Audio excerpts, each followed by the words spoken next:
இன்றைக்கு நாம் தியானிக்க இருக்கிற வசனம் எபிரேயர் 2ஆம் அதிகாரம் 18வது வசனம். ஆதலால் அவர் தாமே சோதிக்கப்பட்டு பாடுபட்டதினாலே அவர் சோதிக்கப்படுகிறவர்களுக்கு உதவி செய்ய வல்லவராயிருக்கிறார்.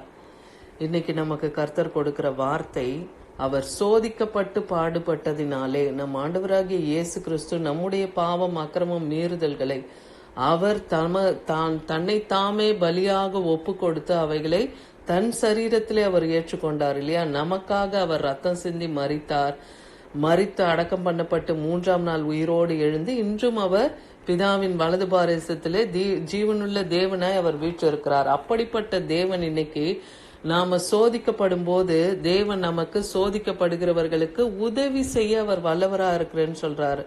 ஏன்னா அந்த சோதனையை அவர் கடந்து வந்ததுனால, அந்த பாடுகளை அவர் கடந்து வந்ததுனால இன்னைக்கு அப்படிப்பட்ட பாடுகளில் உள்ள நமக்கும் அவர் உதவி செய்ய வல்லவரா இருக்கிறார்.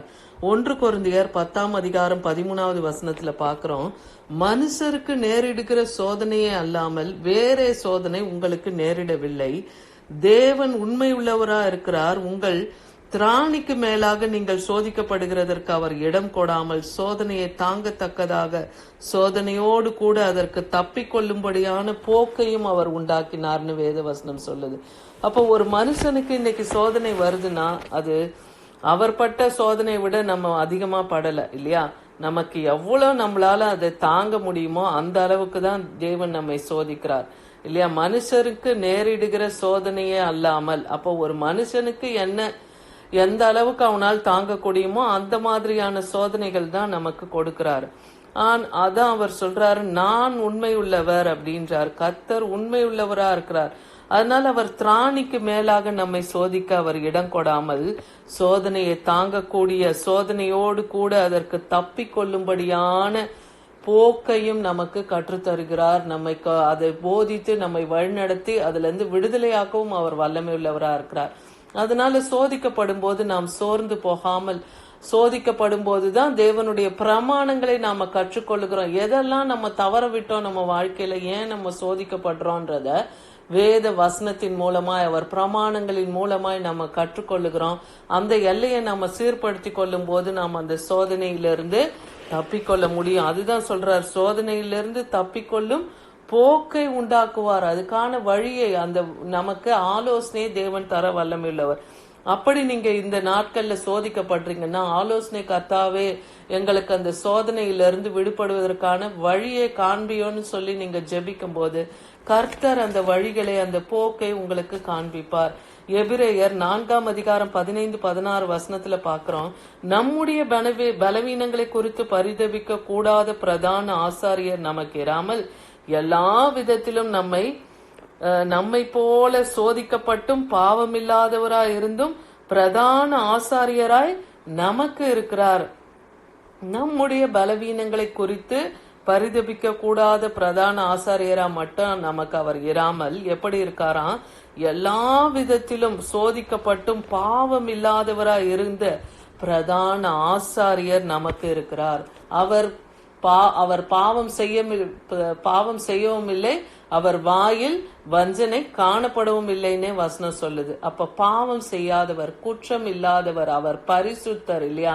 அவர் உண்மையுள்ளவர், அவர் நீதியுள்ள தேவன், அவர் கிருபையும் சத்தியமும் நிறைந்த தேவனா இருக்கிறார். அதனால அப்படிப்பட்ட தேவன் பிரதான ஆசாரியராய் நம்மோடு கூட இருக்கிறார்.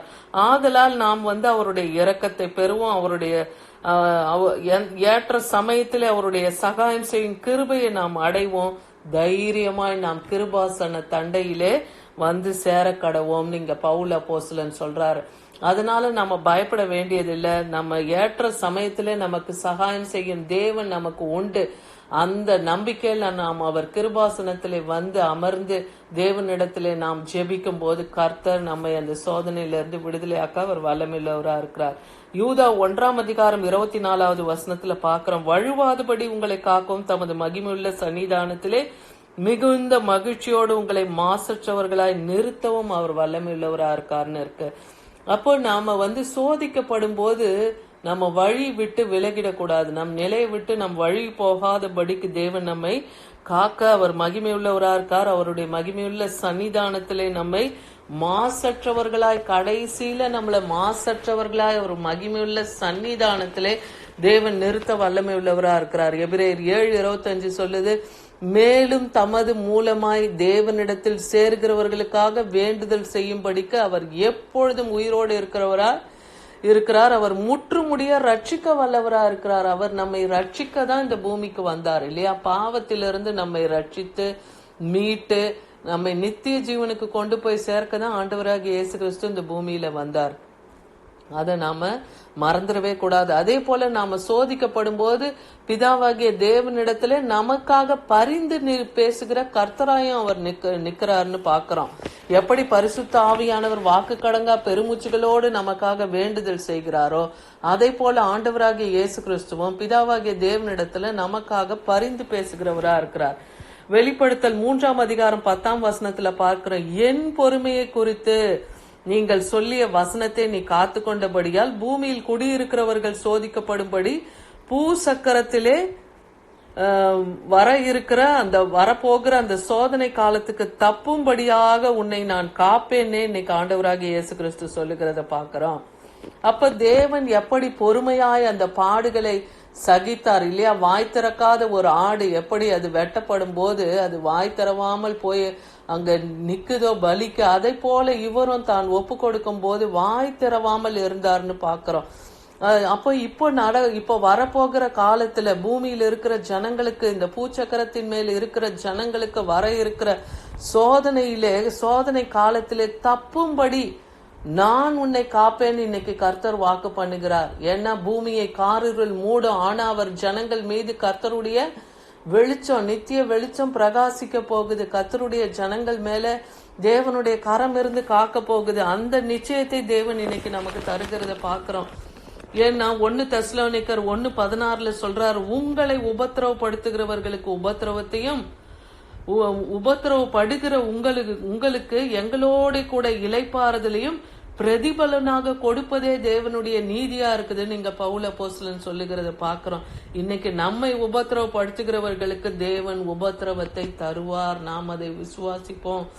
ஏன்னா கர்த்தர் நமக்கு இளைப்பாறுதலை தர அவர் வல்லமையுள்ளார். ஏன்னா அவர் நீதியுள்ள நியாயாதிபதியா இருக்கிறார் இல்லையா? அதனால அவர் நீதியை நமக்கு செய்வார். அந்த விசுவாசம் நமக்குள்ள வேண்டும். இங்க பவுல் அப்போஸ்தலன் அவர் பலவீனப்பட்ட போது தேவனிடத்துல 3 முறை வேண்டியும் கர்த்தர் அவருக்கு என்ன சொல்றாரு, என் கிருபை உனக்கு போதும், பலவீனத்திலே என் பலன் பூர்ணமாய் விளங்கும்னு அவருக்கு ஒரு சத்திய வார்த்தையை கொடுக்கிறார். அதை அவர் பற்றி கொள்றார். அந்தபடியே நான் பலவீனமாய் இருக்கும்போது 2 கொரிந்தியர் 2:9-10 நம்ம இதை பாக்குறோம். அந்தபடியே நான் பலவீனமாய் இருக்கும் போதே பலமுள்ளவனாய் இருக்கிறேன், ஆகையால் கிறிஸ்துவின் நிமித்தம் எனக்கு வரும்.